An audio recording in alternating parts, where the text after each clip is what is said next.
Teman-temanku, sebangsa dan setanah air, jadi usaha-usaha untuk membungkam kita nggak bersuara itu luar biasa sekali gitu ya. Jadi bahkan sampai ada beberapa yang ngirimin surat ke perusahaan aku berkata bahwa aku adalah provokator, aku adalah perusak bangsa dan lain sebagainya gitu. Dan ini kemarin ya, kalian bilang kalau aku malu-maluin saat aku demonstrasi di Denmark. Bukan kalian ini nih, kalian-kalian yang lain itu gitu kan yang berkata seperti itu. Ingat ya, dengan kalian ngirim surat ke perusahaan aku, kalian yang sebenarnya mencontreng nama baik bangsa ini. Nah, kalian pikir perusahaan-perusahaan di luar itu kayak perusahaan di Indonesia yang kamu bisa aduin terus habis itu mereka takut terus mereka jadi mecat karyawannya. Justru enggak.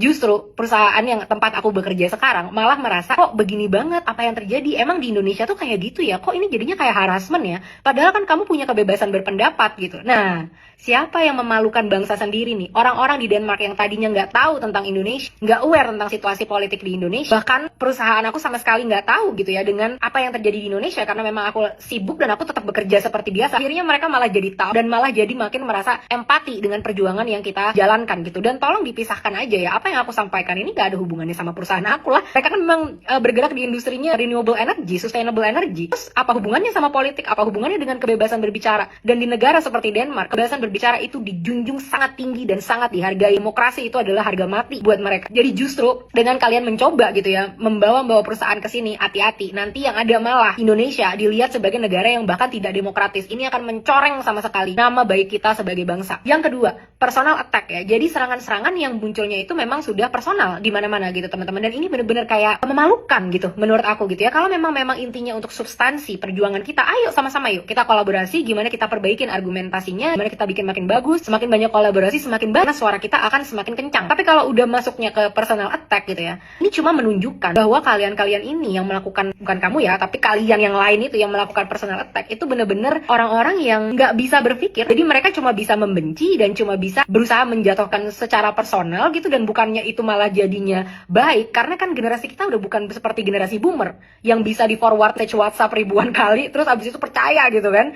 Generasi kita bukan generasi seperti itu. Kita sangat kaya dengan informasi dan kita mampu berpikir secara bebas. Justru ini malah mencoreng lagi apa-apa yang sebenarnya mereka pengen capai gitu. Nah, jadi ini udah bener-bener, aduh udah gak ada harapan deh antara kalian berpihak kepada rakyat dan pengen yang menjadi yang terbaik kepada rakyat, atau ya kalian akan malu-malukan diri sendiri dan membuang resources waktu yang bisa kalian gunakan untuk membangun hidup kalian itu jadi akhirnya terbuang sia-sia, karena kan aku nggak akan terpengaruh juga pada ujungnya. Oke.